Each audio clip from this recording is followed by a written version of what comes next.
I'd like to call the meeting to order. Everyone is present except for Sherry. Let's stand for the Pledge of Allegiance.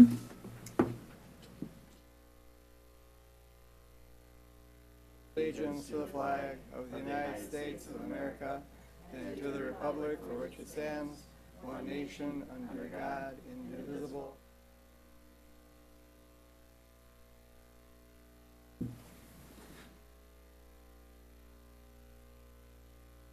We're going to be doing our special presentation at a later meeting. We have a motion to approve the agenda. So moved. Second. All in favor? Aye. Opposed? Motion passes 6-0. Next, our consent agenda.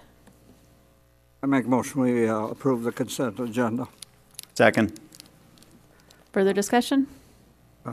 Yes. I'd like to bring attention that one of the resignations or retirements is Lana Puffer from early childhood. And she has spent many years and she has really helped build up that program, and she will be missed. Anything else? All in favor? Aye. Opposed? Motion passes 6-0. Committee reports. Policy. Yes, we started meeting now year-round because we want to catch up on policies that we haven't been reviewing frequently enough. And I want to thank Janelle for all the work she's done on getting a schedule to get us up to date on these.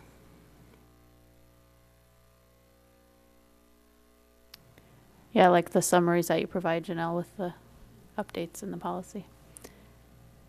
Denny, Southwest Metro?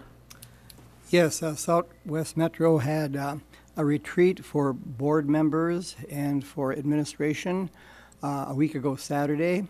And at that retreat, we talked about the past of the Carver Scott and Mercick co-ops and where they've gotten to at this point. And then the other part of the meeting had to do with plans for the future and some of the things that we look forward to seeing the Southwest Metro become in the years ahead. And it was a very good retreat. And then we had our regular board meeting last Tuesday, and it was just a very typical board meeting. CPAC? CPAC, yes. We had our last meeting for the school year. Tim was at the meeting and made a presentation about the upcoming referendum. Probably the main thing on the agenda for the folks that were at the meeting was appreciation for the teachers. They will have a appreciation luncheon for the teachers coming up in May. And I believe the parents that were there felt that the school year has been a good one. Oh, and one other thing too, they talked about programs and some events for special needs students during the summer as well at county parks and also through the New Prague Community Education Department as well. They offer classes that kids can sign up for. Exactly. Classes and activities. Thank you. Community Ed?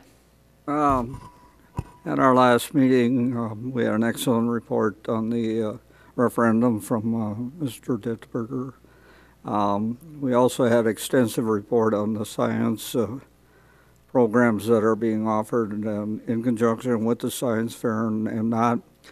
And then we went down to the old gym, and there was a group that put together a chain reaction type setup, and it was entered at Mankato in the regional, and they did fairly well, but they did not go to the next level in Wisconsin. I think it was supposed to be.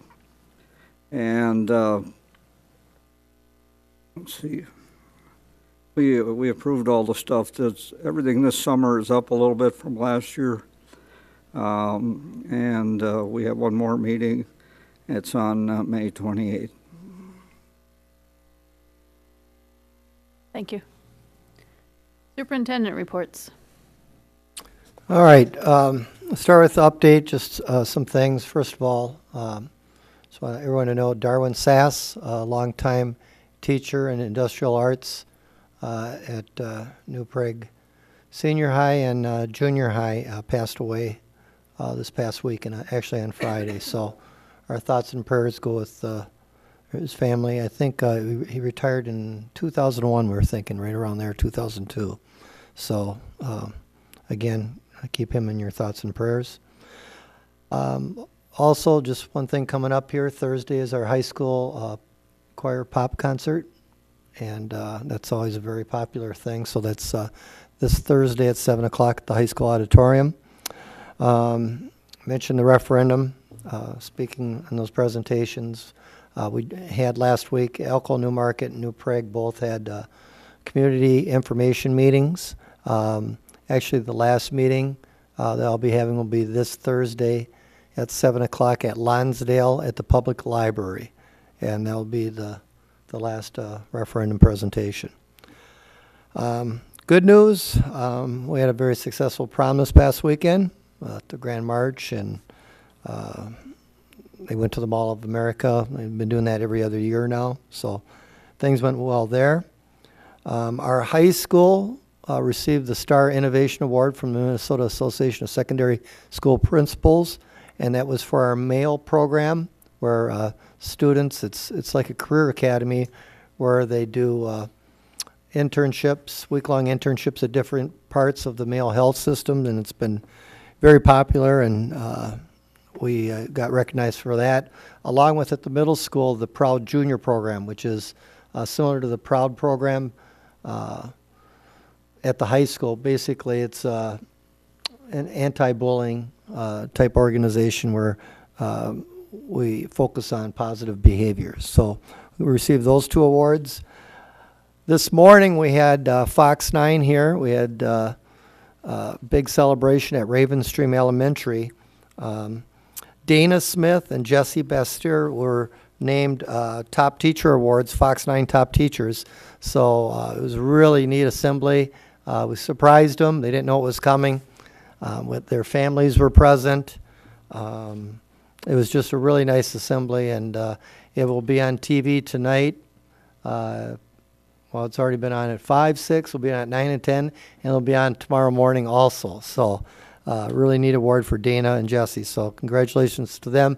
There are physical education teachers at Ravenstream Elementary. They really work well together, but they've really done a great job promoting fitness with our kids the last couple of years, and with our staff too. They've done an amazing job, and the latest project that they're working on with Kim Frana, our nutrition director, is the Garden to School program. So they're actually growing vegetables and out of a garden and behind Ravenstream Elementary, and we'll go right to the kitchen. So it'll be neat to see how that goes, and we're very proud of their accomplishments there. And then finally, good news, Kenzie Neisen, a 2014 graduate. She's a freshman at Oklahoma State University. As you well remember, she was a state champion golfer, and she won the Big 12 championship this past weekend. So that's quite an accomplishment for a first-year player in the Big 12. So that came out, and it's been on social media, and congratulations to Kinsey, her family. She's a great kid, and we're very proud of her. I wanted to add one other congratulations to Nicole T.G. in the middle school. They had 2 weekends of Aladdin musical performances, and they did a great job, and the kids were very well behaved. I was watching several of the shows, so it was very fun to see them all. Yeah, it was excellent. Have you got any report on ACT? ACT is tomorrow. There's a big article in the Star Tribune today on it. If you read the article, most schools, they didn't really say most schools, but I know most schools are doing what we're doing, where basically get the juniors in school, and the rest of them are be working online. Assignments will be given that way. So it's a big deal. There's a lot that goes with that test, and all of our staff are involved in making sure we carry it out the right way. So it's a big day tomorrow for the ACT for our juniors. Did they get many complaints from high school parents? I know I heard a few, but A few, but I mean, it's, it's a mandate, and it's not feasible. And of course, Lonnie Seifert, our principal, obviously presented to you and talked about that. But to be able to do it the right way, and the amount of staffing it takes, and all the rules that go with it, you can't have school going on during that day. So I like the part about the desks have to be 3 feet apart, so someone has to go through all the rooms. And yeah, and there's got to be 2 teachers in every room, and they cannot leave the room either. They have to be walking around. They can't be on the computer. They can't be reading a book, but they got to be monitoring the tests. So there's just a lot of little things like that. But obviously we take it seriously, and we want to do it the right way. Did I see some schools are bringing in 10th graders to start studying for the ACTs for next year? I thought I saw. or practice tests, yeah. Okay. Oh yeah, there's a lot. That's, and we've got programs too, and then we're looking at some new ones too to give kids help for the test. Would that be something that we might look at next year, doing it on the same day? Obviously we'll see how this one goes and evaluate it, and I know Lonnie and Eric are, they're collaborating with other schools and other principals, see what they're doing and seeing what works best. But first time through here. Right. I'm sure there'll be some good, at least they're not on the computers. Yeah, that's for sure.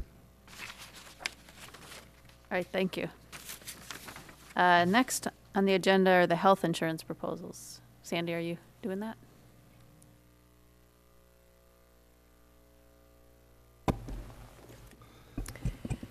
Yes, good evening. I'd like to introduce Jeff Azen. He's our benefit consultant from Gallagher, and he has led the benefits committee through this new Health Insurance Transparency Act process, and he's done a great job, and I think the benefits committee was very pleased with the results. So I'll have him go through the recommendation, and then I'll be available for questions as well. Thank you. School board and superintendent, certainly as I go through some of this, the executive summary was really designed to hopefully give you a high-level understanding from a conceptual perspective of both the process and the recommendations of the benefit committee. And then finally, there was also the more detailed and financial information that was part of the executive summary of the finalist analysis of the presentations that were provided, or proposals that were provided. As I'm sure you all understand, because of recent legislation, while in the past we had the requirements to go out for requests for proposals every 5 years, and certainly there have been times when we've done it even less or more frequently than that. Under the HITA legislation, where effectively school boards are required to go out for proposals every 2 years. And there's a little bit more of a formal process, but it happens that we used a process that was very similar to the formal process that's now required under HITA as part of our request for proposal process when we did the last one 3 years ago. So the benefit committee is made up of 12 employees. That includes representation from all bargaining units, as well as finance and human resources representation. As a result of an analysis of the finalist proposals, it is recommended that the school board approve actually staying with the service cooperative proposal for a 2-year period. There were proposals received, independent proposals from Blue Cross Blue Shield on a direct basis, in addition to the service cooperative, which utilizes the Blue Cross Blue Shield network. There were proposals received from Health Partners, Medica, and Preferred One, as well as a proposal from PEEP, Public Employees Insurance Program. And part of the HITA requirements is that PEEP be included in the receipt of those proposals with the opportunity to give a response. So out of the proposals that were received, we would refer to the ones directly from the insurance carriers as fully insured proposals. Your proposal from the Mankato South Central Service Cooperative actually is a self-insured proposal from their perspective, but from your obligations as a member of the service cooperative, it's treated like it was a fully insured proposal. Proposals were also then received from Preferred One, but that was a true self-insured proposal, which was not requested, but was nonetheless recorded as being received under a self-insured response. And then, as I mentioned earlier, a proposal from PEEP. The rationale for the decision to stay with the service cooperative was both financial as well as in terms of what would be anticipated. To make a change is quite a process. It certainly, if warranted, and we've directed both school districts as well as counties and municipalities, which we also work with, to make changes when appropriate. In this case, the recommendation, however, was to stay with the service cooperative. The service cooperative proposal was approximately a 2% reduction in the current rates, retaining the current plan options and current plan designs, if you prefer, along with a 5% renewal rate cap. So from a budgeting perspective, it certainly is advisable that as you're looking at the 2016-17 plan year to be anticipating and budgeting for that 5% increase. Certainly, if it's warranted from an underwriting perspective and you get something better than that, that will also then be your choice. You will take the lower proposal, but worst case scenario is a 5% increase. Any questions about the service cooperative proposal from a financial perspective or a benefit plan design perspective? Certainly feel free to interrupt me at any time if you have some questions. From Health Partners, in terms of the same plan designs that you're currently offering your employees, there was an alternative proposal from them that was a 4% reduction as opposed to the 2% reduction, but it came with a 6% increase in terms of that rate cap. So the two proposals were somewhat similar in terms of plan design and somewhat similar in terms of financial, though we're talking about over a 2-year period, a $2 million plus budget.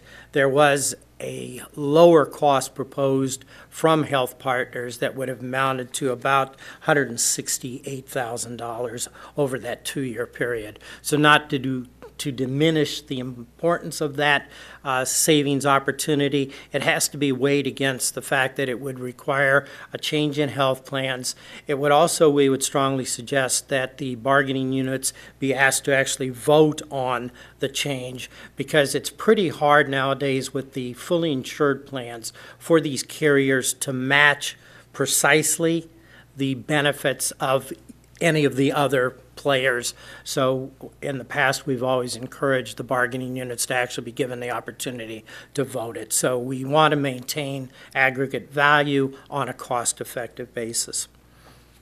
Health Partners also provided a proposal that is similar to the PEEP program, and that plan is a primary care-driven managed care type of program where you get your care from a primary care physician and then receive referrals to specialists.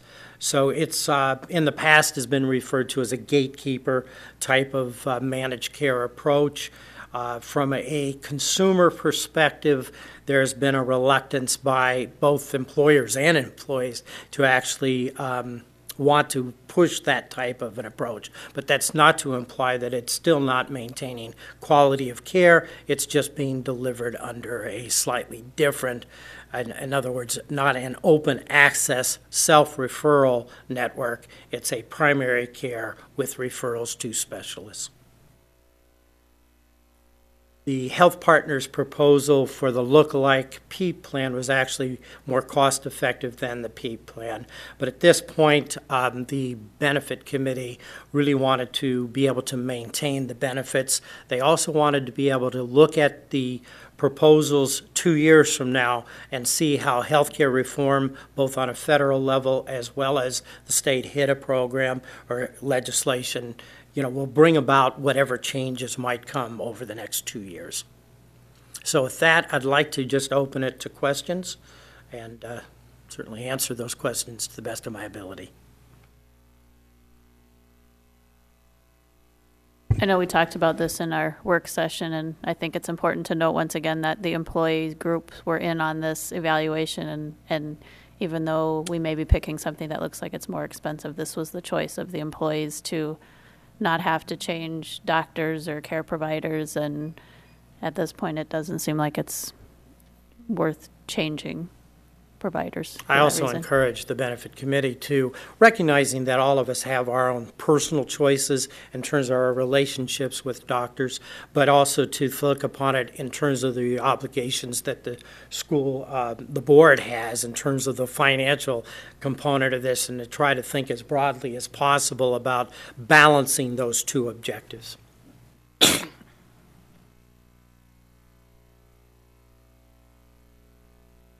Any other questions? Oh, thank you. Yeah, I'd like you to take action on that to approve the 2-year agreement with the South Central Service Cooperative, please. Can I have a motion to approve the? So moved. Second. Any further discussion? All in favor? Aye. Opposed? Motion passes 6-0. Thank you, Sandy. Next, we have the approval of dairy and bread bids.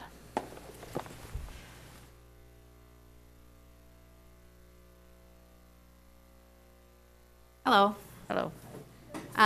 We completed our process this morning, and I will start with bread. The 2 bids were almost identical, but based on proven quality of product and outstanding customer service that we've had this past year, I'd like to recommend that we award the contract to Pana Gold. And then for dairy, the bids from Hastings Creamery were significantly lower. They're who we currently use. They don't have outstanding customer service, but we'd like to give them 1 more year to kind of turn things around a little bit. So I do recommend that we award the contract to Hastings Creamery for dairy for this coming school year. Can you, you said we do not have customer service? They were not. Yeah, they're not outstanding by any means, but we're going to meet with them and try to figure out some good resolutions to some of the issues we had in the past. But based on the bid just being so much lower, we're going to try to go that route before we would switch, I think. And you feel you can get it corrected? I think we can. We just need to be more proactive.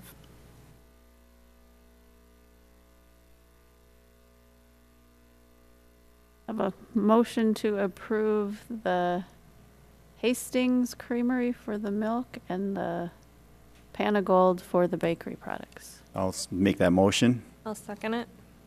All in favor? Aye. Opposed? Motion passes 6-0.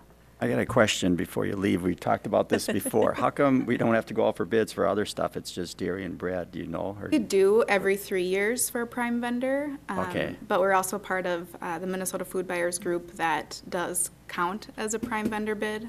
Okay. So Okay. yeah, every 3 years, really.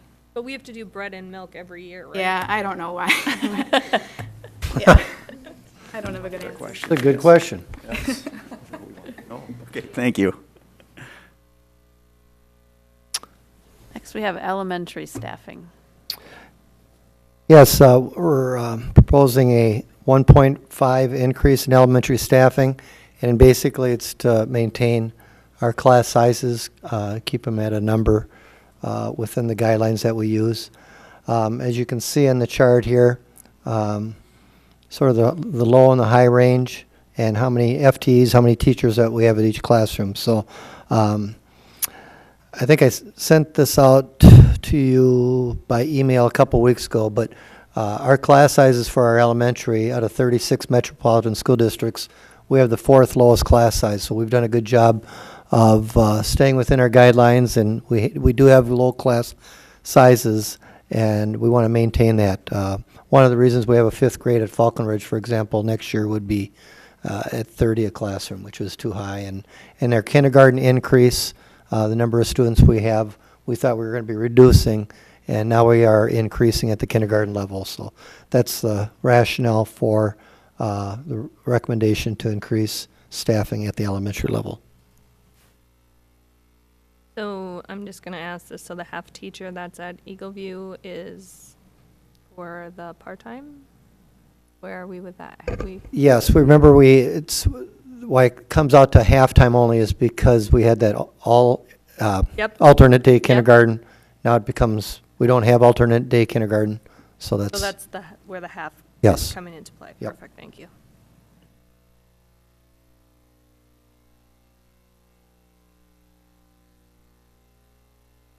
Want to approve the staffing levels? I'll make a motion to approve the staffing at the elementary schools. Second? Any further discussion? No, I have nothing to add, no. All in favor? Aye. Aye. Opposed? Motion passes 6-0. Next, the high school staffing. yeah, the high school staffing, and we've got a chart there that shows the history, but again, with the number of sections, and again, you gotta remember the high school is getting a little bit bigger. Overall, it's a 0.97 increase, so just under one teacher, one FTE, but it's in various departments where it's going up. You can see the increase in art, basically by a class. We've got FACS, physical education and health, a little bit in math, and we do have a slight reduction in some, but overall it comes to a 0.97, so not really going up a whole lot, but considering the number of students we have in the high school, we need to, again, be able to offer those sections for our students and stay within our guidelines. I'll make a motion to approve the high school staffing increase. Second it. All in favor? Aye. Aye. Opposed? Motion passes 6-0. Graduation fee.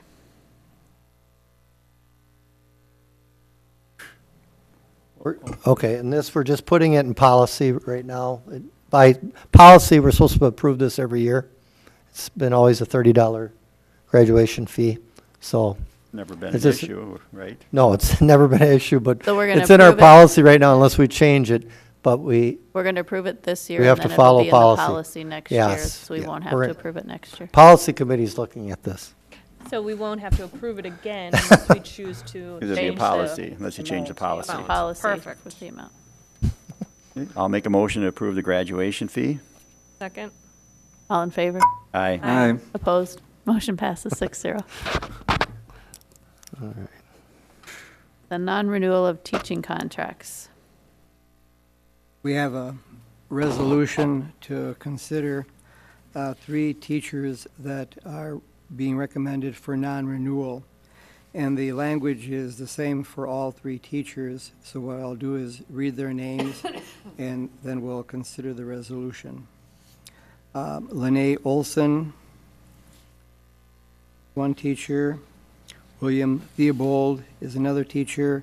And Rebecca Volek is a 3rd teacher. These 3 are recommended for non-renewal.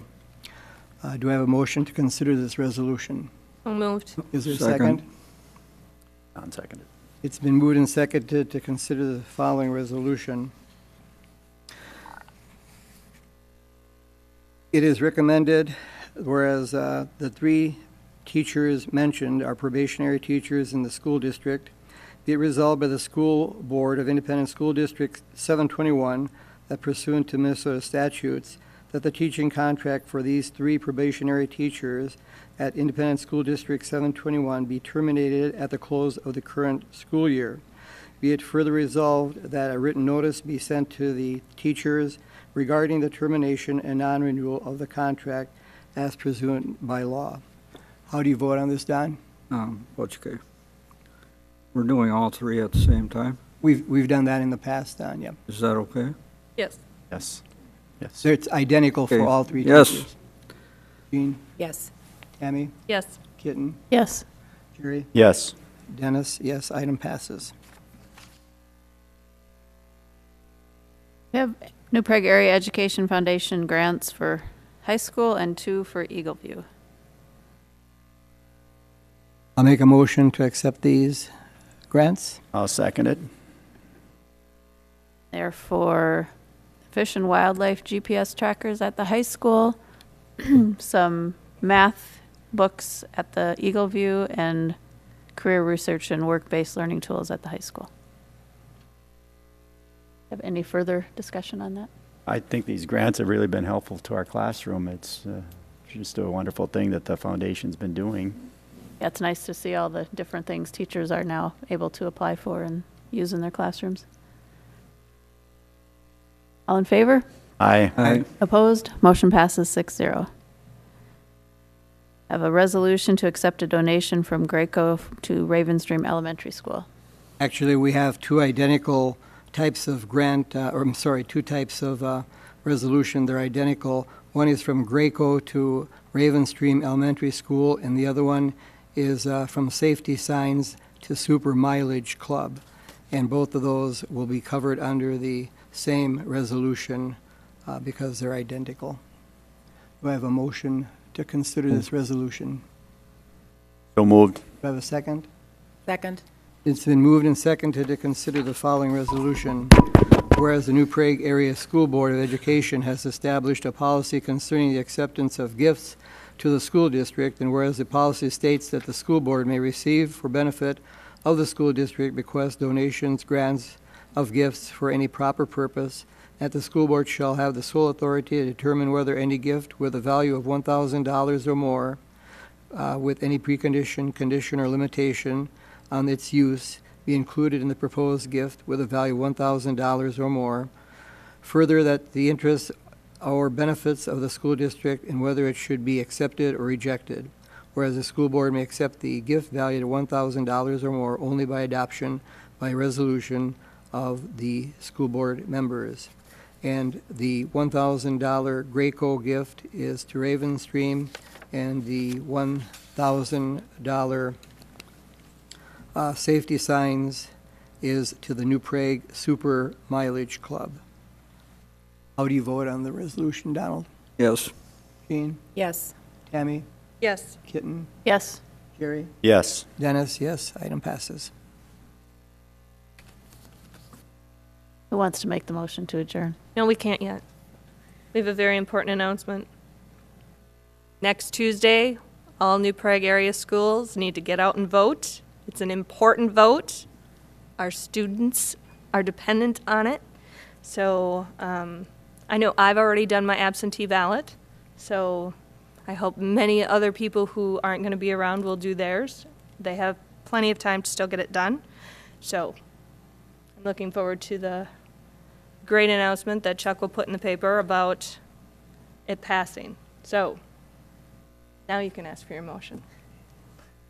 You can just go ahead and make it. I'll make a motion to adjourn. Second. All in favor? Aye. Aye. Meeting adjourned.